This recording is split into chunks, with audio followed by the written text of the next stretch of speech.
Radio उड़ान की updates लेने के लिए इस चैनल को सब्सक्राइब कीजिए और इस वीडियो को ज्यादा से ज्यादा लाइक कीजिए और शेयर कीजिए। For more info log on to www.radioudan.com। इस कार्यक्रम में भाग लेने वाले प्रतिभागियों के द्वारा दी जाने वाली जानकारी अथवा की जाने वाली चर्चा वास्तविक और काल्पनिक दोनों ही हो सकती हैं। चर्चा के दौरान किसी व्यक्ति के द्वारा दिए गए कथन एवं तथ्य के लिए कार्यक्रम के प्रस्तोता, प्रस्तुतकर्ता अथवा रेडियो स्टेशन प्रत्यक्ष या अप्रत्यक्ष रूप से जिम्मेवार नहीं है।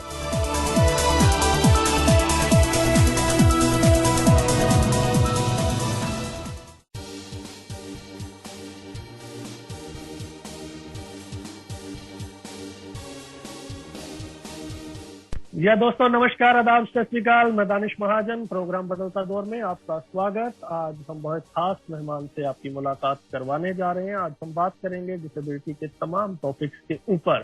कोविड से कितना धक्का लगा है डिसेबिलिटी सेक्टर को, पोस्ट कोविड चैलेंजेस क्या होने वाले हैं, क्या हम वाकई 2-3 दशक पीछे चले गए हैं और इस सिचुएशन से बाहर कैसे निकलेंगे।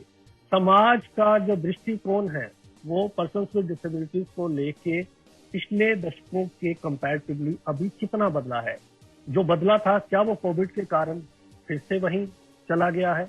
तो इन तमाम सवालों के जवाब देने के लिए, हमारे साथ बातचीत करने के लिए आज हमारे साथ बहुत ही बड़ी पर्सनैलिटी है। डॉक्टर नीलिका मेहरोत्रा जी जेएनयू से हमारे साथ हैं। वो प्रोफेसर हैं, centre for the study of social system में ये हैं। लगभग 3 दशकों से ये टीचिंग कर रही हैं, लोगों को पढ़ा रही हैं दिल्ली यूनिवर्सिटी में, जेएनयू में।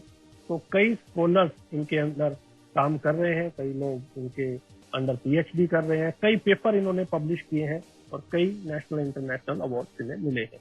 तो इनकी जो स्पेशलाइजेशन है, जैसे मैंने जिक्र किया, वो सोशल इश्यूज के ऊपर, डिसेबिलिटी के ऊपर, जेंडर के ऊपर और ट्राइबल एरियाज में, तो ट्राइब्स है उनके ऊपर है। तो जानेंगे इनकी रिसर्च में क्या निकला और इनके जो क्या विचार हैं, जो करंट सिचुएशन है। तो डॉक्टर नीलिका जी, बहुत बहुत स्वागत। Thank you so much for giving time to radio Udaan. मुझे बुलाने के लिए, इनवाइट करने के लिए बहुत बहुत धन्यवाद। मैम, सबसे पहले जानना चाहेंगे थोड़ा सा आपके बारे में।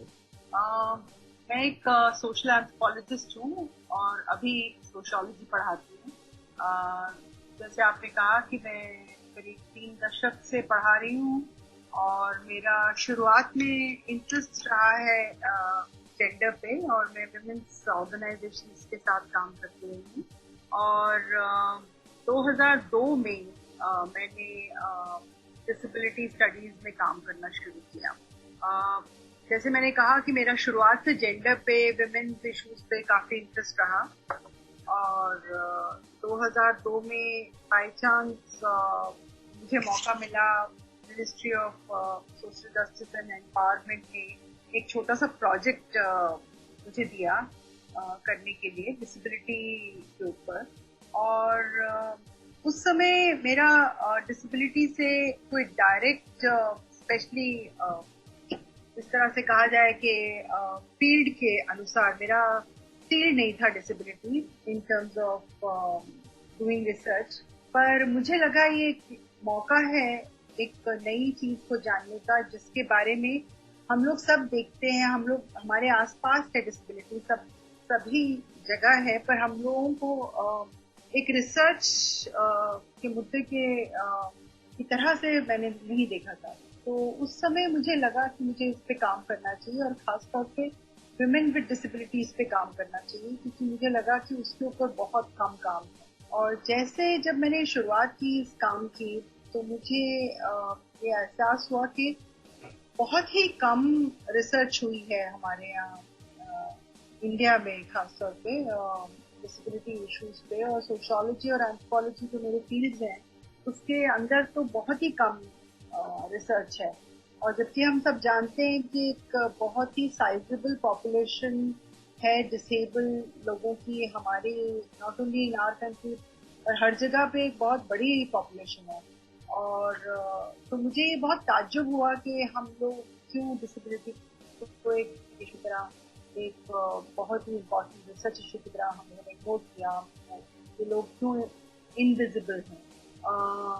और औरतें जो विकलांग महिलाएं हैं उनके बारे में तो वर्चुअली कुछ था ही नहीं जी।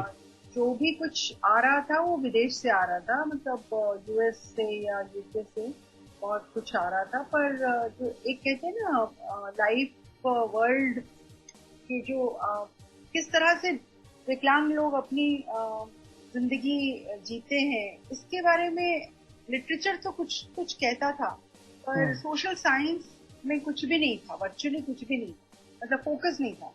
और तो आई थिंक वो that gave me some kind of एक मुझे बहुत क्यूरियोसिटी हुई, मुझे एक रिसर्च का एक सीरियस मुद्दा मिला और वहां से आपकी शुरुआत हुई। हाँ, वहां से शुरुआत। डॉक्टर साहब कहते हैं कि जैसे रिसर्च एंड डेवलपमेंट है, ये एक एरिया ऐसा है अगर इस पे प्रॉपरली काम किया जाए तो बहुत सारी चीजों का आपको डेटा मिलता है, आपको एक विजन मिलती है कि आप फिर उस डायरेक्शन में काम कर सकते हो, जिसका जिक्र आपने किया कि लगभग 3 दशक पहले रिसर्च पे काम बहुत कम होता था। अगर आज भी हम जूझ रहे हैं कि हमारे पास प्रॉपर डेटा नहीं है सेंसस के अलावा, और उसके बाद नई कैटेगरीज भी आई डिसेबिलिटीज की, तो इंडिया में अभी भी एक कंफ्यूजन है। कोई कहता है जो नंबर है वो 7 करोड़ है, फिर उसमें भी ये नहीं हमारे पास क्लैरिटी की कौन सी डिसेबिलिटी के कितने लोग हैं, तो फिर उस तरीके से पॉलिसीज भी नहीं आती। तो क्या रीजन है इंडिया में जो रिसर्च डिसेबिलिटी सेक्टर को लेके बहुत धीमी है? एक्चुअली हुआ क्या कि डिसेबिलिटी जो है वो एक तरह से शुरुआत से अगर आप देखें तो एक बड़ा वेलफेयर सब्जेक्ट रहा है। पोस्ट इंडिपेंडेंस इंडिया में इसको हम लोगों ने एक विकलांग लोगों को हम लोगों ने एक डिपेंडेंट की तरह, हमेशा स्टेट के डिपेंडेंट की तरह देखा। तो उसमें हमें, जबकि देखा जाए तो उस समय में पॉलिसी में अगर आप even if you want to see them as dependent तो तब भी आपको डेटा चाहिए। पर मुझे लगता है कि सरकार का तो बहुत ही कम इसके ऊपर ध्यान गया और एक जो सोशल सर्विस की तरह से एक सोशल सेक्टर की का ध्यान ज्यादा जाता था, क्योंकि हमारे यहाँ बड़ा चैरिटेबल अप्रोच रहा है डिसेबिलिटी को लेके कि भाई अभी भी आप देखिए तो लोग इस तरह से बात करेंगे कि अरे हमारा जन्मदिन है तो हम एक ऑर्फनेज में चले गए या एक तो ब्लाइंड स्कूल में चले गए या कहीं चले गए, एक बड़ा चैरिटेबल सा, क्योंकि वो रिलीजन भी हमारा जो है वो इस चीज को इसकी मंजूरी देता है कि आप मतलब जो आपको लगता है कि जो आपसे कम सबल हैं उनको आप हेल्प करें। तो चाहे हिंदुइज्म देखिए, चाहे इस्लाम देखिए, हर जगह एक हेल्प का, एक चैरिटी का कहीं ना कहीं ये रहा है मुद्दा। और यही मुझे लगता है कि सरकार की जो पॉलिसी, पब्लिक पॉलिसी में भी वही एक बड़ा चैरिटेबल सा एटीट्यूड था, वेलफेयर ऑब्जेक्टिव था। तो क्या कुछ बदला है इन दशकों में? मुझे लगता है बदला है, क्योंकि जब 80 के दशक से जब एक तरह से इंटरनेशनल डिसेबिलिटी मूवमेंट्स में बहुत तेजी आई, यूएन ने इसको एक्सेप्ट किया, इंडिया में भी धीरे धीरे, जैसे कि जगदीश चंद्रन ने लिखा है कि भाई ब्लाइंड स्टूडेंट्स ने और ब्लाइंड फैकल्टी वगैरह ने आके 70s ऑनवर्ड्स वो लोग अपने मुद्दों के ऊपर बात करने लगे। क्योंकि उससे पहले देखिए ना, ऑर्गेनाइजेशन थी जो कि उनके रिहेबिलिटेशन पे काम करते थे, स्पेशल एजुकेशन पे काम करते थे, पर राइट्स पे कोई काम नहीं कर रहा था। जब से राइट्स की बात होनी शुरू हुई है, मुझे लगता है कि काफी कुछ बदला है। जमीन पे इतना नहीं बदला, मैं फिर भी कहूंगी कि जमीन पे इतना नहीं बदला, पॉलिसी और लॉ के लेवल पे बदला है। क्योंकि अभी भी आप गांव में जाइए या आप शहरों में भी जो आपके स्लम्स हैं या रीसेटलमेंट कॉलोनीज वगैरह हैं, उनमें कहाँ है अवेयरनेस तो बहुत ही कम है इन मुद्दों को लेकर। पर एक बार जब पॉलिसी बन जाती है, लॉ आ जाता है, तो सरकार को, एजेंसीज को इसके ऊपर ध्यान, तवज्जो देनी ही पड़ती है। तो मुझे लगता है कि लास्ट दो डिकेड्स में चेंजेस आए हैं। एज ए सोशियोलॉजिस्ट, जो आरपीडी एक्ट आया है, इसमें 2 चीजें मैं आपसे जानना चाहता हूँ। एक, जो कैटेगरीज 7 से 21 गई हैं, उसको आप कैसे देखती हैं? और अगर 1995 और आरपीडी एक्ट 2016 को कंपेयर करना है, एज ए सोशियोलॉजिस्ट आपको क्या लगता है कि ये दोनों चीजों के बारे में, do you see them in a positive manner, और क्या आपको लगता है कि कहीं दिक्कतें रही हैं अभी? देखिए, चैलेंजेस तो हमेशा रहेंगे, चैलेंजेस खत्म नहीं होते, क्योंकि हमारी सोसाइटी इतनी कॉम्प्लेक्स है, इतने प्लूरल कम्युनिटीज हैं, इतने डाइवर्स इंटरेस्ट हैं लोगों के, कि चैलेंजेस तो कोई भी लॉ या एक्ट उस चीज को पूरी तरह से कवर नहीं कर सकता है। दूसरी बात, नहीं, मेरा जो आए हैं, मतलब जो ऑन पेपर है अभी, let's forget about movement for the implementation.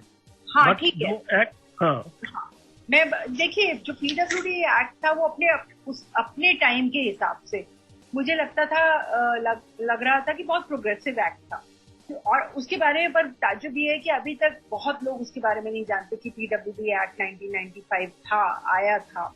तो उससे जो बहुत एक इम्पॉर्टेंट चीज जो हुई थी वो कि क्रॉस डिसेबिलिटी जो सेक्टर ने उस चीज को पुश करके जो लेकर आए कि भाई डिसेबल्ड एक तरह से डिसेबल्ड सिटीजनशिप एक तरह से एस्टैब्लिश हुई। आज तक उससे पहले क्या होता था, आप उसको सिटीजन ही नहीं मान रहे थे, एक तरह से मान ही नहीं रहे थे कि भाई डिसेबिलिटी भी एक कोई आइडेंटिटी है, एक पॉलिटिकल आइडेंटिटी है। तो मुझे लगता है पीडब्ल्यूडी एक्ट ने सबसे बड़ी तो एक पॉलिटिकल आइडेंटिटी दी। दूसरा, जब रिजर्वेशंस की बात आई तो कहीं ना कहीं वो रिजर्वेशंस भी बहुत जरूरी थे, और आज अगर हम इंस्टीट्यूशंस में देख रहे हैं कि थोड़े बहुत लोग हैं आए हैं लास्ट 10-12 साल में, 15 साल में, तो वो कहीं ना कहीं रिजर्वेशन ने उसमें एक रोल प्ले किया है। तीसरा, मुझे लगता है कि जो बिल्कुल ही इम्प्लीमेंटेशन के पॉइंट ऑफ व्यू से जो बिल्कुल जीरो था, कि जहाँ पे वो एक्सेसिबल इंफ्रास्ट्रक्चर की बात हो रही थी या चेंजिंग एटीट्यूड्स की बात हो रही थी, वो सब बिल्कुल पीडब्ल्यूडी एक्ट एक्चुअली मुझे लगता है 10 साल तक तो उसने कुछ किया ही नहीं। 2005 तक मुझे नहीं लगता है कि कोई बहुत ज्यादा इसका फायदा हमें मिला, एक्सेप्ट कि भाई उसकी वजह से कहीं ना कहीं एनजीओज बने, मूवमेंट में तेजी आई, लोग जुड़े एक दूसरे से, क्रॉस डिसेबिलिटी प्लेटफॉर्म्स पे जुड़े, उसके ऊपर बातचीत शुरू हुई, डिस्कशन शुरू हुई, और वो हायर एजुकेशन इंस्टीट्यूशंस में भी उसका असर हमें थोड़ा बहुत दिखा।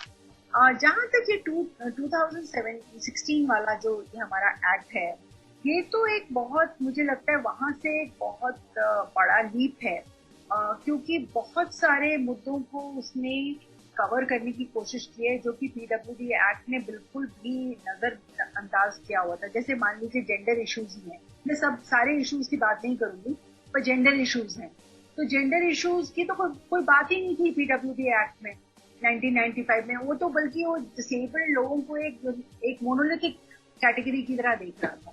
तो वो कहीं ना कहीं वो एक मिसिंग बहुत बड़ा एक मुद्दा था, जो कि पीडब्ल्यूडी एक्ट में उसको थोड़ा बहुत सीरियसनेस से लिया गया है। पर अगर उसी मुद्दे को आगे मैं बढ़ाऊं तो उसमें अब देखिए, अगर औरतों की बात करते हैं, गर्ल चिल्ड्रन की बात करते हैं, तो वो भी एक मोनोलिथिक कैटेगरी नहीं है।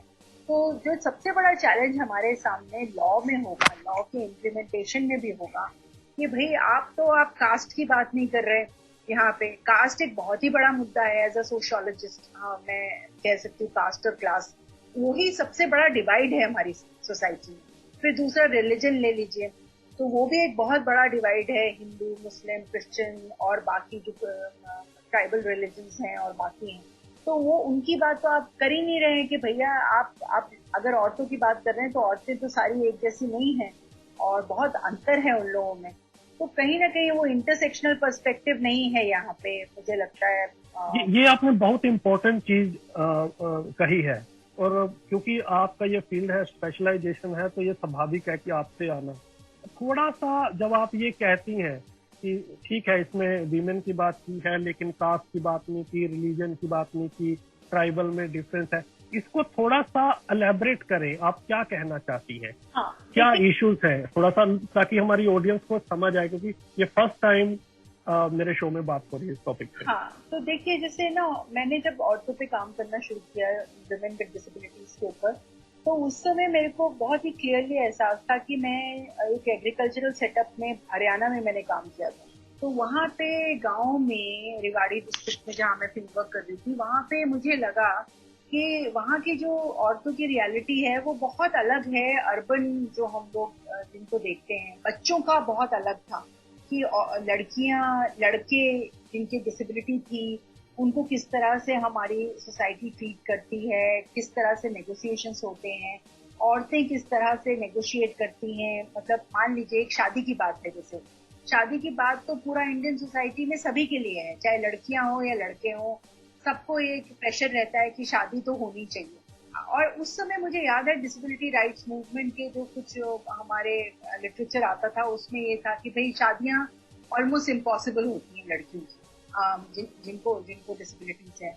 पर मेरा जो खुद का डेटा था, उससे मुझे पता चला कि जैसे 45 का मेरा सैंपल था, तो उसमें सभी की शादी हो चुकी थी, और जो शादी के मैरिजेबल एज में लड़कियां थी वो उनकी शादियां होने वाली थी। तो मुझे ये बहुत बड़ा एक ताज्जुब मुझे ये लगा कि किस तरह से रूरल एरियाज में सोसाइटी किसी ना किसी तरीके से कोशिश करती है कि चाहे वो डिसेबल आदमी हो या औरत हो, उसकी शादी हो जाए, क्योंकि वो एक सबसे बड़ा सोशल सपोर्ट है। और ये सब चीजें जो है, ये जो माइन्यूट माइक्रो स्टडीज हैं, वो मुझे लगा कि ये आनी चाहिए हमारे लिटरेचर में जब हम डेटा की बात करते हैं कि भाई आप सही तस्वीर तो लाइए सामने। सही तस्वीर ही नहीं है हमारे सामने वो तस्वीर है जो कहीं ना कहीं अर्बन बेस्ड जो एक्टिविस्ट हैं, जो अपनी लाइफ से, अपने एक्सपीरियंस से वो रियलिटी को देखने की कोशिश करते हैं। तो मुझे लगता है, मैं एज एन एंथ्रोपोलॉजिस्ट मेरे को लगा कि बहुत सारे मुद्दे ऐसे जो हैं, जैसे मान लीजिए ट्राइबल एरियाज में क्या है, ट्राइबल एरियाज में डिसेबिलिटी को इतना बड़ा इशू नहीं बनाया जाता है जितना कि अर्बन एरियाज में मैंने देखा। जैसे बच्चे हैं, मान लीजिए तो लड़का है, अगर उसको डिसेबिलिटी है और वो उसको भेज देंगे ग्रेजिंग के लिए, भेज देंगे, भाई वो कैटेगरी ग्रेजिंग कर रहा है। या हरियाणा में मैंने देखा कि उनको पानी भरने के लिए भेज देंगे, जिनको वो औरतों का काम मानते हैं। तो वो जो बच्चा मंदबुद्धि जिसको वो कहते हैं, वो चला जाएगा, पानी भर के ले आएगा, घर का सफाई वगैरह कर देगा। मतलब वो कहीं ना कहीं वो इंक्लूडेड है। वो आप कह सकते हैं कि आप उसको छोटा काम दे रहे हैं या जो भी है, पर आपने सोसाइटी के हिसाब से उसको अलग थलग नहीं आपने करा हुआ, उसको आपने अपने साथ रखा हुआ है। उसको उसके अनुसार जो सोसाइटी की सोच है, उसके अनुसार आपने उसको काम भी दिया। तो मुझे ये लगता है कि इंटरसेक्शनैलिटी इसीलिए बहुत जरूरी है कि भाई आप रूरल एरियाज में देखें, वहां पे बहुत अलग मुद्दे हैं, अर्बन एरियाज में अलग मुद्दे हैं, छोटे टाउन्स में अलग मुद्दे हैं। तो उसमें ये कहना कि हम मुद्दों के बारे में, सब मुद्दों के बारे में जानते हैं, ये एक बहुत बड़ी हमारी भूल होती है। और यहीं पे जब हम लॉ की बात करते हैं, तो लॉ इन सब चीजों को ध्यान नहीं देता है, क्योंकि वो ब्रॉड इश्यूज पे काम करता है। तो वहां पे आप वो बात नहीं करेंगे कि भाई लड़कियां, एक मैंने स्कूल पे काम किया था हरियाणा में, अर्बन स्कूल है वो, मेंटली चैलेंज्ड बच्चों के लिए है। उसमें करीब 120 बच्चे थे और उसमें सिर्फ 12 या 14 लड़कियां थी। आप सोचिए कि access to education, special education also is so difficult for girl children in a developed state like Haryana, क्योंकि वहां पे ये सोच है लड़कियों को बोर्डिंग स्कूल में नहीं भेजेंगे, लड़कियों को एजुकेशन की क्या जरूरत है, अगर एजुकेशन की जरूरत उनको लगती भी है तो पास के स्कूल में भेज देंगे, पर वो बोर्डिंग स्कूल में नहीं भेजेंगे। तो एक बहुत सारी जो सोच है, जो जेंडर को लेके जो सोच है, वो कहीं ना कहीं हमारे मैंने देखा कि जो पर्सन विद डिसेबिलिटी है उसकी लाइफ में, एवरीडे लाइफ में वो बहुत सिग्निफिकेंट वे में वो इन्फॉर्म करती है। तो उनकी शादी कब होगी, उनको हेल्थ केयर मिलेगी कि नहीं। एक केस था मुझे याद है अपने फील्ड में, जिसमें कि वो जो लेडी है वो करीब 40-45 साल की थी और उसको डिसेबिलिटी पेंशन मिलती थी 300 रुपए, उन दिनों 300 रुपए थी। और वो कहती थी कि मेरी ये पेंशन जो है ये मेरे घर के खर्चे में मेरा एक सप्लीमेंट हो जाता है। तो उसका जो है, क्योंकि उसको अपने घर की ज्यादा चिंता है बजाय कि अपनी, तो कहीं ना कहीं हमें ये जेंडर को देखना पड़ेगा, हमें डिसेबिलिटी भी देखनी पड़ेगी, हमें कास्ट भी देखनी पड़ेगी, जब हम समझने की कोशिश कर रहे हैं कि भाई कैसे डिसेबल्ड लोग अपनी जिंदगी जीते हैं, अपने काम करते हैं, अपने सोशल रिलेशंस को निभाते हैं। तो एज ए सोशियोलॉजिस्ट बहुत सारी चीजें निकल कर आती। दो बड़ी चीजें आपने कही कि एक कि जो रूरल एरिया में इश्यूज है वो पूरी तरह से अलग है वहाँ, और दूसरा एक लोगों का नजरिया जो होता था कि शायद ट्राइबल एरियाज में चीजें बहुत ज्यादा खराब होंगी। तो आपका कहना उससे ऑपोजिट है, आप कह रहे हो कि वो इतना खराब नहीं है, जब बल्कि वो इंक्लूड करते हैं किसी न किसी काम के मामले में। और दूसरा आपने एक बहुत इंपॉर्टेंट चीज कही जो अंडरलाइन करने लायक है कि जिस तरह एक so called main stream society है, जिस तरह वहाँ कास्ट और क्लास के इशू है, सेम वो एग्जिस्ट करते हैं पर्सन विद डिसेबिलिटीज नहीं। ये कह देना कि सारे डिसेबल्ड सेम है वो बहुत जेनरिक हो जाएगा। उसमें भी अंदर जाके बहुत सारे इश्यूज हैं। इससे पहले हम कोविड पे आए, जिसके लिए मैंने आपको इनवाइट किया था, लेकिन आप लोगों से बात करने का कभी कभी मौका मिलता है तो क्वेश्चन इतने ज्यादा हो जाते हैं, तो लोगों से भी क्वेश्चन आते हैं, तो एक लालसा रहती है कि जितना ज्ञान आपसे ले लिया जाए उतना अच्छा है। तो मेरे 2-3 सवाल और है इससे पहले मैं कोविड पे आऊँ। एक, जो आपने रिसर्च की है, जो काफी आपने पेपर पब्लिश किए हैं डिसेबिलिटीज के, उसके कुछ की पॉइंट्स हमें बताएं हमारे लिसनर्स को। देखिए मैंने काफी कुछ शुरुआत, जैसे मैंने कहा कि वुमेन विद डिसेबिलिटीज पे काम किया है रूरल एरियाज में, तो मेरी इनिशियल पब्लिकेशंस जो हैं वो जेंडर और डिसेबिलिटी के ऊपर काफी हैं। तो उसमें मैंने एक चीज जो मैंने कुछ 1-2 पॉइंट्स तो आपको ऑलरेडी बताए हैं कि क्या डिफरेंस है, जैसे कि रूरल और अर्बन में क्या डिफरेंस आया, और मुझे लगा कि कास्ट का रोल वहाँ पे बहुत है। एक मैं आपको इंसिडेंट जरूर बताना चाहूंगी कि वहाँ पे हरियाणा में मैंने फॉडर कटिंग मशीन्स देखी बहुत घरों में, और खासकर पे फॉडर कटिंग मशीन्स जो हैं वो हैं अपर कास्ट फैमिलीज में, और उसकी वजह से कई लोगों का मुझे पता चला, कई औरतों के हाथ कट जाते। तो और ये जो डिसेबिलिटी है ये बड़ी स्पेसिफिक थी अपर कास्ट फैमिलीज में। ये मुझे बहुत ताज्जुब हुआ। जाट जो हैं या ब्राह्मण जो हैं उनकी फैमिलीज में ये ज्यादा कॉमन था, क्योंकि वो लोग फॉडर कटिंग मशीन अफोर्ड कर सकते हैं और वो औरतें उनको यूज करती हैं, क्योंकि हरियाणा में जैसे आपको पता है औरतें ज्यादा काम करती हैं एग्रीकल्चरल फील्ड में भी, और बहुत कम वहाँ पे कल्चर था। मतलब एटलीस्ट 20 साल पहले जब मैं काम कर रही थी तो ये बहुत कम कल्चर था कि बाहर से डोमेस्टिक हेल्प ली जाए। तो ये कास्ट का एक मुद्दा मेरा आया। दूसरा ये जो एक मुद्दा आया था कि हेल्प कौन करता है, जो सपोर्ट कहाँ से आता है औरतों को शादी के बाद, खासतौर पे कि वो अगर काम नहीं कर सकती है कुछ तरह का, जैसे एग्रीकल्चरल फील्ड में काम नहीं कर सकती, कुछ बहुत भारी काम है, तो कैसे होता है। तो मैंने ये देखा कि वहाँ पे अक्सर एक कल्चरल रूल जिसे कहते हैं वो चलता है कि 2 बहनों की या 2 कजिन्स की या जो बुआ भतीजी की शादी एक ही गांव में होती है, तो क्योंकि वो एक इनर सर्कल है उसी में वो लोग लड़का ढूंढ लेते हैं। तो कई केसेस में मैंने देखा जैसे 2 बहनों की शादी हुई एक घर में, तो वहाँ पे क्योंकि वो बहन है जेठानी या देवरानी उसकी, तो वो बहुत हेल्प कर देती है घर में काम में। तो ये होता है कि अक्सर डिवीजन ऑफ लेबर ये हो गया कि जो डिसेबल्ड महिला है उसको कहा गया कि तुम घर का काम देखो या बच्चों को देखो, और जो भारी काम है वो जो so called normal able body जो है बहन वो कर लेगी। तो एक ये बहुत छोटा सा जैसे मैंने मुद्दा बताया आपका जी। हाँ, तो इससे रिलेटेड ही 2 चीजें और मेरे माइंड में आ रही है। डोमेस्टिक वायलेंस पे मैं जरूर चाहूंगा कि आप अपने बात रखें with regard to person with disabilities. तो आपकी रिसर्च क्या कहती है कि डोमेस्टिक वायलेंस? बहुत मैंने इसके ऊपर भी 2 पेपर्स हैं मेरे, और हरियाणा वाले डेटा में बहुत ज्यादा मेरा फोकस नहीं था डोमेस्टिक वायलेंस पे, पर बाकी बाद में मैंने डेटा को देखकर, और मेरी एक स्टूडेंट काम कर रही थी यहाँ पे दिल्ली में, उसके साथ मिलकर काम मैंने किया।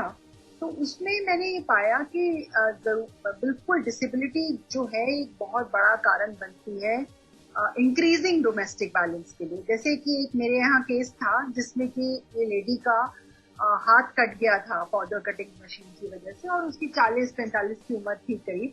तो उसकी वजह से वो काम नहीं कर पा रही थी, तो उसके बच्चे कर रहे थे, पर वो एक कारण बन गया आदमी को उसको पीटने का। आदमी तो पीटता ही था रोज, पर वो एक कि भाई ये अब मेरे काम की नहीं रही, तो इसकी और जरूर मतलब इसको कुछ भी किसी तरह से भी ट्रीट किया जा सकता है। और मैंने शहरों में देखा जो डेटा हम लोगों को बाकी मिला, ये अभी रिसेंट पेपर्स हैं मेरे को, तो उसमें देखा कि डिसेबल्ड औरतें जो हैं उनको बहुत वो प्रोन हो जाती हैं, बहुत वल्नरेबल हो जाती हैं। खासतौर पे जो women with psychosocial disabilities या women with intellectual disabilities जो अपने आप का इतना ख्याल नहीं कर सकते, जो कि जिसे कहते हैं ना कि अपना पूरा अपनी तरह से इंडिपेंडेंट नहीं है, वो बहुत वल्नरेबल रहती हैं। दूसरी बात ये है कि अगर मान लीजिए वो जैसे केस भी करना चाहती हैं या पुलिस में जाना चाहती हैं और हमें केसेस मिले डेफ विमेन के जहाँ पे कि वो कम्युनिकेट ही नहीं कर सकती, क्योंकि पुलिस और जो जुडिशरी है उसके पास वो साइन लैंग्वेज इंटरप्रेटर्स ही नहीं है, वो समझना ही नहीं चाहते इनको क्या प्रॉब्लम हुई है। वो बहुत एक जनरली एक एटीट्यूड रहता है कि नहीं जी डिसमिस कर दो कि इनके साथ तो कोई भी कुछ कर सकता है। तो कहीं ना कहीं मैंने ये देखा कि अलग अलग कैटेगरी की औरतों के लिए, अब जैसे ब्लाइंड मेरे स्टूडेंट 2 ब्लाइंड स्टूडेंट्स थे जो थे, वो often they used to complain कि किस तरह से उनको क्योंकि उनको समझ नहीं आती बहुत सारी चीजें कि सामने वाला क्या करने वाला है या आई कांटेक्ट नहीं है या जो भी उनको समझ नहीं आ रहा है, तो they become much more prone to sexual harassment. तो इस तरह के बहुत सारे केसेस हैं जो मेरे 2 पेपर्स जो मैंने अभी रिसेंटली लिखे हैं उसमें आए कि डेफिनेटली अक्रॉस द जैसे रूरल अर्बन और बाकी डिसेबल जो लड़कियां हैं और डिसेबल जो औरतें हैं वो बहुत प्रोन और वल्नरेबल हो जाती हैं वायलेंस के लिए, और नेगोशिएट करना उनके लिए ज्यादा मुश्किल हो जाता है बिकॉज उनको कहा जाता है कि भाई तुम अपनी उसमें रहो। वैसे ही लड़कियों को कहा जाता है। जुडिशरी है, क्या इसका बेनिफिट अब उन्हें मिल पा रहा है? जी सॉरी, जो जुडिशरी में प्रावधान है डोमेस्टिक वायलेंस को लेके, जो आरपीडी एक्ट में जो अब डाला गया, क्या इससे कोई लाभ हो रहा है ऑन ग्राउंड? जहाँ तक मेरे पास जितना इंफॉर्मेशन मैंने जो सेकेंडरी डेटा से देखी, प्राइमरी डेटा से भी देखी, अवेयरनेस बहुत ही लो है, बहुत लो है और बहुत काम करने की जरूरत है इस फील्ड में। एक राइजिंग फ्लेम करके निधि गोयल चला रही है एक संस्था बॉम्बे में, वो लोग वर्कशॉप कर रहे हैं लड़कियों के साथ और औरतों के साथ कर रहे हैं, और उसमें वो लोग अवेयरनेस बिल्डिंग की बात कर रहे हैं कि अपनी बॉडी को पहचानिए, अपनी सेक्सुअलिटी को पहचानिए, अगर आपको कोई अब्यूज करने की कोशिश कर रहा है तो उसको पहचानिए। तो अब ये काम लास्ट 4-5 साल में ये शुरुआत हुई है। एक अलायंस बनी है विमेन विद डिसेबिलिटीज है, वो कि एक ग्लोबल अलायंस है, पर उसका लोकल जो यहाँ पे मैनिफेस्टेशन है उसमें बहुत सारे विमेन एक्टिविस्ट जुड़े हैं जो कि डिसेबिलिटी इश्यूज से जुड़े हुए हैं। तो वो लोग काफी कुछ ग्राउंड पे काम करने की कोशिश कर रहे हैं, पर अभी बहुत शुरुआत है, अभी मुझे लगता है कि बहुत कुछ करने की जरूरत है। एक डिबेट चल रही है सोसाइटी में, आए दिन चलती है कि इंक्लूसिव होना चाहिए सब कुछ। हाँ। अगर मैं एजुकेशन के प्रोस्पेक्टिव से पूछूं और आपके जो पर्सनल एक्सपीरियंस, जो आपकी जो स्टडी है उसके हिसाब से, क्या हम उस मुकाम पर आ गए हैं जहां can we go completely inclusive special setup को छोड़ के from the education perspective? Are we fully prepared for that? 2 चीजें हैं, एक तो मैं अपने रूरल एरियाज के एक्सपीरियंस से कहूंगी कि एक्सेस टू स्कूल ही बहुत कम बच्चों को है, डिसेबल्ड बच्चों, क्योंकि उनके ना तो देखिए आप बारिश हो रही है, मानसून है अभी, आपका ना तो आपके पास कोई वो है साधन है स्कूल जाने का, तो बहुत सारे बच्चे तो वैसे ही ड्रॉप आउट हो जाते हैं, थोड़े से बड़े होते हैं तो वो वैसे ही ड्रॉप आउट हो जाते हैं। और ये जनरल स्कूल है, वहाँ तो स्पेशल स्कूल्स हैं ही नहीं गाँव वगैरह में। दूसरी बात ये है कि अगर अर्बन एरियाज में आप इंक्लूजन की बात करते हैं तो बहुत सारी डिसेबिलिटीज ऐसी हैं जो कि इंक्लूसिव एजुकेशन में फिट ही नहीं होती है। जैसे कि मान लीजिए इंटेलेक्चुअल डिसेबिलिटी है, तो ऑटिस्टिक बच्चे हैं, उनको स्पेशल ट्रीटमेंट चाहिए ही, उनके लिए उनकी स्पेशल नीड्स ही हैं, जो कि मुझे लगता है कि आप ये कह ही नहीं सकते कि आप इंक्लूसिव स्कूल्स हर चीज को कवर कर सकते हैं। Inclusion is a very good idea, पर मुझे लगता है कि इम्प्लीमेंटेशन के पॉइंट ऑफ व्यू से देखा जाए तो इसमें कॉम्प्लेक्स वे में इसको देखने की जरूरत है। राइट, ये बहुत इम्पोर्टेंट बात आपने कही कि there are certain things which need special attention, you can not simply go on the name of inclusion. ये बताएं, अब आते हैं थोड़ा सा कोविड पे। बहुत सारे लोगों का ये अनुमान है कि ये बहुत ही बड़ा झटका लगा है पोस्ट इंडिपेंडेंस, इन जर्नल भी लगा है, सबसे बड़ी त्रासदी तो है ही है ये सभी की, और पर्सन विद डिसेबिलिटी और वल्नरेबल हो गए हैं। कई लोग कह रहे हैं कि हम 20 साल पीछे चले गए, कई कह रहे हैं हम 30 साल पीछे चले गए। आपकी पर्सनल असेसमेंट क्या है?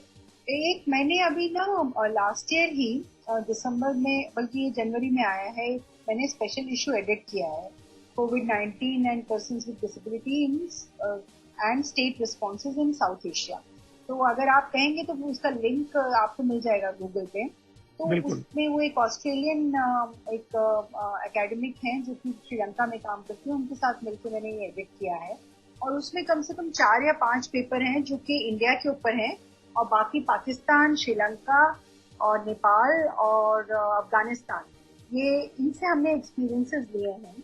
तो इससे देखिए ये चीज तो बात बिल्कुल क्लियर आई है कि जो डिसेबल्ड लोग हैं उनको बहुत ही मुश्किल का सामना करना पड़ा इसके उसमें, क्योंकि देखिए एक्सेस की प्रॉब्लम थी सबसे बड़ी कि भाई आप कैसे एक्सेस करेंगे, फूड एक्सेस करेंगे, फैसिलिटी जैसे हेल्थ है, मान लीजिए बहुत सारे पर्सन विद डिसेबिलिटी को हेल्थ कई बहुत सीरियस हेल्थ इश्यूज भी होते हैं, और क्योंकि doctors were not available, health facilities were not available, एक ये बहुत बड़ा झटका उस चीज पे लगा था। पर धीरे धीरे हमारी ये टेलीकॉन्फ्रेंस वगैरह शुरुआत जो हुई, तो उससे काफी मुझे लगता है कि फायदा हुआ। पर जो लोग फिजियोथेरेपी पे थे, जो लोग स्पेशल ऑक्यूपेशनल थेरेपी वगैरह करा रहे थे, वो तो एक तरह से वो बिल्कुल बंद हो गया था। दूसरी तरह मेरे को लगता है कि जैसे डेफ और ब्लाइंड लोगों की शिकायत बहुत आई कि भाई अवेयरनेस उनका जो वो था अबाउट द लॉकडाउन वगैरह, वो बहुत ही मुश्किल था, खासतौर पे डेफ लोगों के लिए। और ऑल्दो पॉलिसी में ये है कि इंडियन साइन और WHO ने क्लियरली कहा कि भाई ISL में होना चाहिए साइन लैंग्वेज में, पर वो लोगों तक पहुंची नहीं थी ये बात।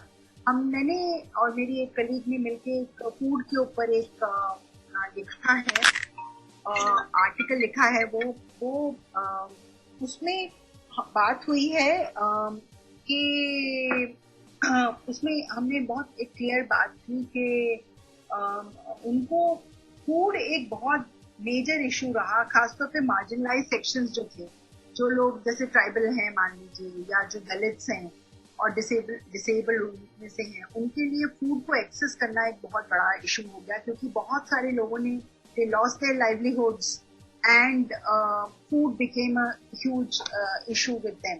पर जहां तक आप अर्बन डिसेबल की बात करते हैं, स्पेशली मिडिल क्लास डिसेबल की बात करते हैं, तो वो एक बहुत ही इंटरेस्टिंग सी बात हमने देखी कि किस तरह से टेक्नोलॉजी ने लोगों को जोड़ा, बहुत मेजर तरीके से जोड़ा। और मेरा एक पेपर है इस पे कि किस तरह से सोशल मीडिया को young people with disabilities actually connected each other. तो उसमें हमने देखा कि फेसबुक को, ट्विटर को, इंस्टाग्राम को किस तरह से बहुत सारे लोगों ने, एंड ये मेरा एक्सपीरियंस लास्ट फर्स्ट वेव का था, मैंने सेकेंड वेव के ऊपर बहुत ज्यादा एनालाइज नहीं किया है, तो सेकेंड वेव बहुत ज्यादा डिफिकल्ट भी था पर्सनली और अदरवाइज भी सबके लिए बहुत डिफिकल्ट था, तो वो एनालिसिस अभी टाइम लगेगा उसको करने में। तो फर्स्ट वेव में हमने देखा कि जैसे कि उन्होंने बहुत सारा रेजिस्टेंस जो था वो सोशल मीडिया प्लेटफॉर्म से आया, जबकि हमें पता है कि एक बहुत बड़ा डिजिटल डिवाइड है हमारी सोसाइटी में। पर कहीं ना कहीं मुझे लगा कि social media became the voice for persons with disabilities. वो इकट्ठा हुए, वो अपनी चीजों को उन्होंने डिस्कस किया कि भाई क्या क्या हो रहा है, कैसे हो रहा है। संस्थाओं ने लोगों से व्हाट्सएप पे बात की, फेसबुक से कनेक्ट हुए, बाकी और जितने उनके वॉइस चैट है या जैसे जूम प्लेटफॉर्म है, इससे बहुत सारे वेबिनार्स हुए। तो कहीं ना कहीं मुझे लगता है कि ये एक बहुत ही एम्पावरिंग टाइप का प्लेटफॉर्म रहा, although it is a capitalist platform, but कहीं ना कहीं इससे एक वॉइस मिली है डिसेबल्ड राइट। या अब इसके बाद पोस्ट कोविड क्या बड़े चैलेंजेस आपको दिख रहे हैं डिसेबिलिटी सेक्टर के सामने? मुझे लगता है कि देखिए पॉलिसी के ऊपर अभी भी कोई असर नहीं। बहुत सारे लोगों ने पॉलिसी इश्यूज पे लेके लिखा लास्ट ईयर, बहुत राइटिंग आई, और पर मुझे लगता है कि हमारे जो पॉलिटिशियंस हैं वो भी रिफ्यूज टू सी। सेकेंडली मुझे लगता है कि employment will be a very big challenge, because कहीं ना कहीं बहुत सारे लोगों ने अपनी जॉब्स खोई, और जो माइग्रेंट लेबर है उसमें कोई भी बात नहीं करता कि इसमें कितने डिसेबल्ड हैं, या वो लोग अगर वापस गए तो वहाँ पे उनको मनरेगा में काम मिला कि नहीं मिला। तो एक एम्प्लॉयमेंट के पॉइंट ऑफ व्यू से बहुत बड़ा इशू रहेगा। थर्ड जो है, मुझे लगता है स्पेशल एजुकेशन में बहुत बड़ा धक्का लगा है, क्योंकि स्कूल्स जो बंद हैं, तो अगर एजुकेशन ही बंद हो जाएगी तो बच्चे जो हैं वो कहाँ से सीखेंगे, कैसे कनेक्ट करेंगे उनके लिए। तो वैसे ही एक पर इंटरेस्टिंग एक एनेक्डोट में बताऊं कि मेरे कुछ फ्रेंड्स ने लिखा फेसबुक पे कि हमने तो हमेशा इसी तरह की एक क्वारंटाइन लाइफ जी है एज डिसेबल्ड पीपल, बहुत हमने क्वारंटाइन लाइफ जी है। आज अच्छा लग रहा है देख के कि बाकी लोग भी क्वारंटाइन में हैं, तो उनको भी पता चलेगा कि क्वारंटाइन में जीना क्या होता है। तो कहीं ना कहीं it is a big commentary on our society state कि भाई वो किस तरह से आप लोगों ने फैसिलिटेट नहीं किया है लोगों का बाहर जाना, लोगों को उसी तरह से एंजॉय करना अपनी लाइफ को जैसे बाकी लोग करते हैं। तो मुझे लगता है कि जो जनरल प्रॉब्लम्स हैं वो तो सबको होंगी ही, पर स्पेसिफिक में जाना पड़ेगा हमें, और वो पॉलिसी पॉइंट ऑफ व्यू से देखना पड़ेगा। एनजीओज को भी काम करना पड़ेगा इसमें, फूड के ऊपर, एम्प्लॉयमेंट के ऊपर, ये बहुत इम्पोर्टेंट मुद्दे हैं। एजुकेशन के रोटी कपड़ा और मकान, वो आप कह रही हैं कि वो एजुकेशन, एजुकेशन एम्प्लॉयमेंट, बहुत एजुकेशन को, क्योंकि जैसे आपने कहा कि एक डिवाइड है डिजिटल, और बहुत सारे लोग बच्चे जो हैं जो इन डेप्थ स्टडी नहीं करते हैं डिसेबिलिटी की, वो कॉमनली कहते हैं नहीं सारे लोग तो इंटरनेट पे है ही हैं हम लोग, बट दे फॉरगेट कि इंडिया में ऐसी जगहें भी है, डाइवर्स कंट्री है, जहाँ ट्राइबल एरियाज हैं, हिली एरियाज हैं, जहाँ आज भी इंटरनेट का एक्सेस नहीं है, लोगों के पास डिवाइसेस नहीं है। तो they forget sometimes, we just analyze ourselves कि हमारे पास क्या, हम अब जैसे आपने पहले ही कहा कि बहुत सारे लोग बहुत सारी चीजों को अपने हिसाब से एनालाइज करते हैं, जबकि we are far far away from the ground reality. तो पॉलिसी में आप कह रही हैं कि एक बड़े शिफ्ट आने की जरूरत है। अच्छा, दो तीन चीजें एज ए एंथ्रोपोलॉजिस्ट आपसे समझना चाहता हूँ, ऐसे सोशियोलॉजिस्ट समझना चाहता हूँ। आपने कहा कि बहुत सारे लोगों ने, it was a big commentary on the society कि हम तो शुरू से क्वारंटाइन है। एक तो ये जानना चाहता हूँ क्या समाज को सर पे जू रेंगेगी, क्या इसका समाज पे कोई फर्क पड़ेगा फ्रॉम द डिसेबिलिटी पर्सपेक्टिव, क्या उनकी सोच में तब्दीली आएगी, नंबर एक। दूसरा, मैं भी सोशियोलॉजी का स्टूडेंट हूँ, तो जैसे सोशियोलॉजी में हम संघ की बात करते हैं, संस्थाओं की बात करते हैं, परिवार की बात करते हैं, अलग अलग संस्थाओं की बात करते हैं। मीडिया और पॉलिटिक्स, जो पॉलिटिकल क्लास है, क्या उनके जहन में है जो डिसेबिलिटी की बात नहीं करते? जैसे आपने खुद कहा कि माइग्रेंट में कितने डिसेबल्ड थे, किसी ने नहीं बताया, कितने डिसेबल्ड की डेथ हुई, number of people have lost their life, we don't have any data, it has not been even spoken। हालांकि हम लोग जानते हैं, हमारे सर्कल में हमने 25-30 लोगों को खोया है, but nobody speaking about that। तो इस पर ये क्या जहन में क्या रहता है, सोच क्या है समाज की जो नहीं बदलती है इन चीजों को लेकर? मुझे लगता है कि हमारा ये तो बचपन से ही शुरू होना चाहिए ना, स्कूल लेवल से ही। अगर आप डिसेबिलिटी इश्यूज की बात नहीं करेंगे तो बच्चा कैसे समझेगा? अगर आप ये कहेंगे कि नहीं वो बच्चे अलग हैं तुमसे, तो वो वहीं से सोच बन जाती है। तो मुझे लगता है कि पॉलिसी लेवल पे एजुकेशन, देखिए स्कूल एजुकेशन, चाहे स्पेशल एजुकेशन की बात नहीं कर रही हूँ अकेले, पर जनरल एजुकेशन जो है उसमें डिसेबिलिटी इश्यूज की बात बचपन से ही होनी चाहिए। बहुत जरूरी है कि हमारे क्लासरूम्स में इसकी बात हो। मेरा जहाँ तक मेरे को टाइम मिलता है, मैं अपने क्लासरूम में कोई भी कोर्स पढ़ा रही हूँ उसमें डिसेबिलिटी के इश्यूज की बात करती हूँ। पर कितने लोग करते हैं, कितने टीचर्स को पता है? मेरे जैसे प्रोग्रेसिव यूनिवर्सिटी में कितने लोग बच्चों को, जो डिसेबल बच्चे हैं, उनकी नीड्स को समझ पाते हैं? तो कहीं ना कहीं मुझे लगता है कि एक लीडरशिप रोल्स में जब तक डिसेबल लोग नहीं हैं, और ये चीज मीडिया के द्वारा भी बहुत बड़े लेवल पे बात नहीं की जा रही है। आप एडवर्टाइजमेंट पे बात करें, अब जैसे एक रणवीर सिंह ने एक आई थिंक छोटा सा 3 मिनट्स का वो कुछ वीडियो जारी किया था ISL ने। तो मेरे एक स्टूडेंट है जिसने डेस्क पे लिखा है, तो उसने उसने उसकी बात की, उसने कहा कि ये बहुत ही जरूरी था और डेफ कम्युनिटी बहुत खुश थी कि भाई चलो हमारे लिए किसी ने बात की। तो इसी तरह से अभी एक कोई फिल्म आई थी अजीब दास्तान, जो ओटीटी प्लेटफॉर्म पे थी, उसमें डिसेबिलिटी पे बात हो रही थी। तो आई थिंक मुझे लगता है डिसेबिलिटी पे हर जगह बात करने की जरूरत है। सिर्फ पॉलिटिकल क्लास में या सिर्फ पॉलिसी मेकर्स को आप समझा नहीं सकते। जब तक एक पूरे पॉपुलर डिस्कोर्स में डिसेबिलिटी की बात नहीं होगी, लोग नहीं समझेंगे इस चीज को। आमिर खान की जो फिल्म थी तारे जमीन पे, उसके बाद बहुत लोग बात करने लगे कि हाँ हमारा बच्चा भी ऐसा है या उसका फला का बच्चा भी ऐसा था। तो कहीं ना कहीं मीडिया की जो रीच है उसको हमें कम नहीं समझना चाहिए। तो आपका जैसे रेडियो है यहाँ पे, या आपका मतलब टीवी के थ्रू है या सोशल मीडिया के थ्रू है, अगर जितनी ज्यादा इन चीजों के बारे में बात होगी, मुझे लगता है उतना ही लोगों को लगेगा कि जरूरी है। दूसरा, अब जैसे जेंडर बजटिंग की बात हमने, अब जेंडर बजटिंग की बात ऊपर से तो नहीं आ गई ना। विमेंस मूवमेंट लगातार लगी हुई थी कि भैया हमारे लिए जेंडर के लिए एक स्पेसिफिक बजट होना चाहिए। इसी तरह से डिसेबिलिटी के लिए भी आप क्यों नहीं एक स्पेसिफिक तरीके से बजटिंग कर सकते हैं कि भाई हाँ, अब आप एल्डरली को तो आप उनका टैक्स लगाए जा रहे हैं, आप उनका मतलब एक थिंकिंग नहीं है ना कि एल्डरली डिसेबल्ड जो है वो बेचारे कैसे रहेंगे। आप उनकी पेंशन आपने बंद कर दी है लोगों की। आपने एक मार्केट वाला जो मॉडल है, इसमें चाहे डिसेबल्ड हो, चाहे एल्डरली हो, चाहे बाकी लोग हो, उसमें बहुत कम स्पेस रह जाती है लोगों की। तो वो मुझे लगता है डिस्कोर्स में आना पड़ेगा। ये जब तक डिस्कोर्स नहीं बनेगा कि ये जरूरी है, तब तक पॉलिसी मेकर्स को इसका आभास नहीं होगा।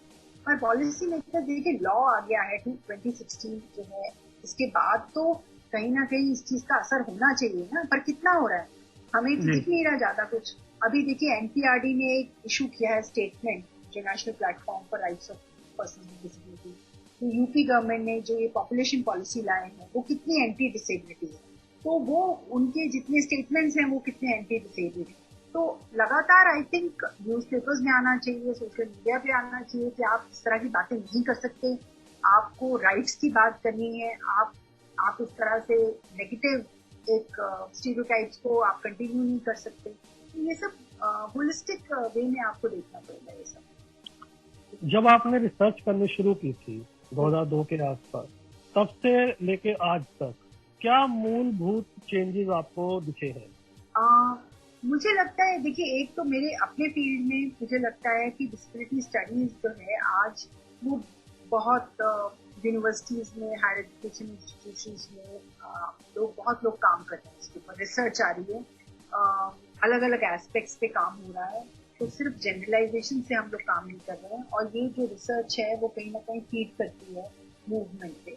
तो मूवमेंट जो है, रादर मैं कहूँगी मूवमेंट्स हैं, बहुत सारे मूवमेंट्स हैं जो कि वो छोटे लेवल पे, बड़े लेवल पे बहुत तरह से फैल गई है। और साउथ इंडिया में स्पेशली मैं आपको बताऊं कि बहुत काम हो रहा है ग्राउंड लेवल पे।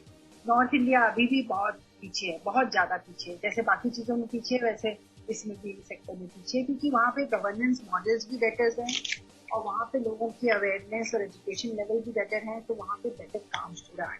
दूसरा मुझे लगता है कि कहीं ना कहीं ये जो बाकी मूवमेंट्स हैं, आप जैसे कि हमारे बहुत सारे फेमिनिस्ट हैं जो डिसेबिलिटी इश्यूज पे काम करते हैं, उन्होंने विमेंस मूवमेंट में भी बहुत शोर मचाया कि भाई आप लोग हमारी बात क्यों नहीं करते हैं। तो वो मूवमेंट के अंदर भी कहीं ना कहीं ये अलायंसेस हो रहे हैं। LGBTQ पीपल हैं, उनके साथ भी आप अलायंसेस की बात कर रहे हैं। मेंटल हेल्थ पे बहुत काम हो रहा है इस समय। मेंटल हेल्थ एक इशू बन गया। आप देखिए, आप कोविड के टाइम पे भी देखिए तो सब लोग मेंटल हेल्थ की बात कर रहे हैं, और पहले क्यों नहीं मेंटल हेल्थ की बात करते थे। क्या हम अपने एक्सपीरियंसेस से सीख सकते हैं मेंटल हेल्थ, किस तरह से मेंटल हेल्थ को लेकर किस तरह से psychosocial person with psychosocial disabilities lived and they negotiated with law. मुझे और भी लगता है कि अब लॉ जो पास हुआ, ऑब्वियसली उससे पहले भी हमने देखा कि हर जगह अब कमिटीज कोई भी ऐसी नहीं हो सकती जो जहाँ पे डिसेबिलिटी की बात हो रही हो और नॉन डिसेबल बैठ के बात कर रहा हो। हर कमिटी में आपके लोगों का, हमारा सबका रिप्रेजेंटेशन रहना जरूरी है और रहता भी है। तो वो एक और मुझे लगता है कि पॉजिटिव चीज हुई है। पर एक अभी जो मुझे अभी भी उससे बड़ा डिस्कम्फर्ट है इशू से, कि एक पॉइंट था जब विमेन स्टडीज एक ग्रेटोवाइज टाइप की हो गई। यही डिसेबिलिटी स्टडीज के साथ भी ग्रेटोवाइजेशन का डर है कि डिसेबिलिटी स्टडीज उन्हीं को करनी चाहिए जो डिसेबल्ड हैं, वो अपने आपस में ही बात करें, बाकी लोगों से ना करें क्योंकि बाकी लोग समझते ही नहीं है। तो वो कहीं ना कहीं वो गेटोइजेशन को हमें तोड़ना है, हमें ज्यादा से ज्यादा बाकी लोगों को अपने साथ लेकर आना है। तो जो मैंने बात करी ना कि पॉपुलर डिस्कोर्स में जब तक ये बात नहीं होगी कि भाई हम उतने ही नॉर्मल या एबनॉर्मल या डिसेबल्ड या एबल्ड बॉडीज हैं जैसे आप हैं, हमको आप अलग तरीके से नहीं देख सकते। अस एंड देम का वो जो बाइनरी है उसको तोड़ने की जरूरत है। तो उसमें अभी भी बहुत काम करने की जरूरत है। और तीसरा मुझे लगता है रूरल एरियाज में अभी भी हमारी बिल्कुल आउटरीच नहीं है, और रूरल एरियाज में, ट्राइबल एरियाज में हमें समझना पड़ेगा कि वहाँ क्या हो रहा है, वहाँ एक्सेस टू एजुकेशन है कि नहीं, हेल्थ केयर है कि नहीं, वहाँ राइट्स का क्या मामला है, रिसर्च कितनी हुई है उसके ऊपर, ब्यूरोक्रेट्स कितना पहुंचे हैं वहाँ पर। तो ये तीन एकदम से अगर मैं सोचूं तो तीन ये बहुत बड़े मुद्दे आ। इमीडिएट सोल्यूशन जो स्टेट को या लोगों को लेने की जरूरत है, आपके माइंड में क्या आते हैं? तो 2-3 इमीडिएट सोल्यूशन जो हमें करने की जरूरत है as soon as possible। Solutions तो यही है कि देखिए, एक तो सोल्यूशन बिल्कुल उसी तरह से जैसे कि विमेन स्टडीज में हुआ था। अगर आपको याद हो तो ये हुआ कि भाई अब पुलिस को भी आप जेंडर वर्कशॉप्स करिए, है ना, उसको टीचर्स की भी जेंडर वर्कशॉप करिए, क्योंकि उनको सबको सेंसिटिविटी आने की जरूरत है, उनके स्टीरियोटाइप्स टूटने की जरूरत है, उनको पता होना चाहिए कि उनके राइट्स क्या हैं। इसी तरह से मुझे लगता है कि जेंडर के साथ साथ आपको डिसेबिलिटी को भी रखना पड़ेगा, और हर लेवल पे आपको उसकी बात करनी पड़ेगी, आपको लोगों को ट्रेन करना पड़ेगा, जुडिशरी में हो, पुलिस में हो, ब्यूरोक्रेसी में हो, स्कूल टीचर्स हो, कॉलेज टीचर्स हो, सबके लिए एक वर्कशॉप तो आपको करानी ही पड़ेगी। और ये यूजीसी कर सकता है इस चीज को, और स्कूल बोर्ड्स कर सकते हैं, बहुत आसानी से कर सकते हैं। आप बुलाइए, लोगों से बात करिए, ज्यादा से ज्यादा वर्कशॉप कराइए, बच्चों के साथ वर्कशॉप्स कराइए। जब एक एनजीओ कर सकता है वर्कशॉप, तो स्टेट क्यों नहीं कर सकता? तो इस चीज पे काम करने की जरूरत है। दूसरा मुझे लगता है, जहां हमने वायलेंस की बात करी, वायलेंस बहुत के अलग फॉर्म्स होते हैं, इमोशनल है, फिजिकल है, अदरवाइज है। तो वहां पे, और वायलेंस उसकी वजह से भी होता है कि जहाँ पे इकोनॉमिक पॉलिसीज की वजह से भी आपको कितना कुछ झेलना पड़ रहा है। तो अब कोविड में जैसे हमने देखा, तो मुझे लगता है कि पॉलिसी मेकर्स के साथ बैठ के एक क्लियर कट एक वो होना चाहिए, रुझान आना चाहिए, डायरेक्शन हमें देनी चाहिए कि किस तरह से आप कोशिश करें कि डिसेबल्ड लोग जो हैं वो फर्दर मार्जिनलाइज ना रहें, वो वल्नरेबिलिटी उनकी आपको कम करने की कोशिश करनी ही पड़ेगी। तो ये दो चीजें जो मुझे लगता है, ये तो मतलब there could be many other, but ये दो चीजें, ये तो राज स्टेट की ओर से या एजुकेशन सिस्टम की ओर से 2-3 चीजें ऐसी जो आपको लगता है पर्सन्स विद डिसेबिलिटीज को करने की जरूरत है।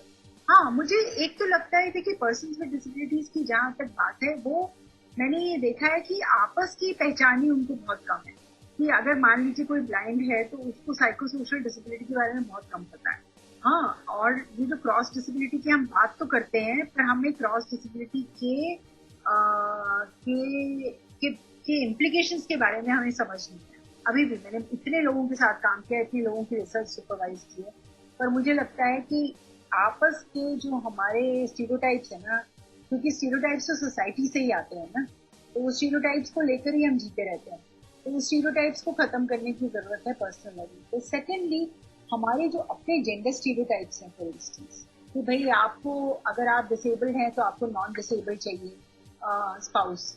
क्यों भाई, ऐसा क्यों है कि अगर आप ही इतना इंटरनलाइज, आपने ऑपरेशन इतना इंटरनलाइज करके रखा है, स्टीरियोटाइप्स को करके रखा है, तो आपको फिर मतलब कुछ चल नहीं सकता, आप दूसरों से एक्सपेक्ट नहीं कर सकते। तीसरी चीज ये है कि अपना कॉन्फिडेंस, मुझे लगता है कॉन्फिडेंस बढ़ाने की बहुत जरूरत है कि कोई चीज आपकी ऐसी नहीं है जो शायद आप ना कर पाए, और मान लीजिए आप नहीं भी कर पाते तो उसमें कोई प्रॉब्लम नहीं है, क्योंकि देखिए सभी लोग परफेक्ट नहीं होते हैं। मेरे पास अगर एक चीज है तो दूसरी चीज नहीं है, तो कहीं ना कहीं ये जो हम परफेक्शन के पीछे हम लोगों की सोसाइटी भागती है, एक पैकेज्ड पर्सनहुड की तरफ हम लोग जो भागते रहते हैं, हमें अपनी डिसेबिलिटी को, मैं ये नहीं कहती हूँ बहुत जैसे विदेशों में होता है डिसेबिलिटी प्राइड और ये सब, वो मुझे थोड़ा सा आर्टिफिशियल सा लगता है, पर मुझे लगता है कि अपना कॉन्फिडेंस बरकरार रहना चाहिए और आपको ये सोचना चाहिए कि आप बहुत सारी चीजें कर सकते हैं और बहुत सारी चीजें नहीं भी कर सकते हैं और उसमें कोई प्रॉब्लम नहीं है। आपका ये होना चाहिए गोल कि आप किस तरह से सोसाइटी को कंट्रीब्यूट करें और अपनी फैमिली को, अपने सेल्फ को कंट्रीब्यूट करें। तो आई थिंक ये अगर आप कर सकें तो बहुत अच्छा रहेगा। जी बिल्कुल सही कहा आपने। और ये तमाम चीजें मैंने खुद भी कई लोगों की शादियां करवाई हैं और बहुत सारे लोग बाद में ऐसे कहते हैं कि मैंने 10-11 लोगों की शादियां करवाई हैं विद इन द डिसेबिलिटी। और बहुत सारे लोग बाद में ये कहते हैं यार जो हमने सोचा था वो तो निकला ही नहीं। मतलब वी आर क्वाइट हैप्पी। कई जो हमारे रिजर्वेशन थी ये कैसे होगा, वो कैसा है, वो तो शादी के बाद माइंड में आया ही नहीं। उसके बाद अपने आप ही हो गया, हमें खुद ही नहीं पता चला। Thank you so much ma'am, बहुत अच्छा लगा आपसे बात करके। Thank you so much. मुझे भी बहुत मजा आया और बहुत अच्छे आपने प्रश्न पूछे और उम्मीद है इन फ्यूचर भी आपकी सपोर्ट हमें मिलेगी। Thank you so much. Thank you so much. तो दोस्तों, तो हमने बात की डॉक्टर नीलिका मेहरोत्रा जी से, जो JNU में प्रोफेसर हैं और उन्होंने अपने एक्सपीरियंस, अपने पब्लिकेशंस के बारे में हमें बताया। कुछ के लिंक हम आपको डिस्क्रिप्शन में दे देंगे। अगले सप्ताह फिर मुलाकात।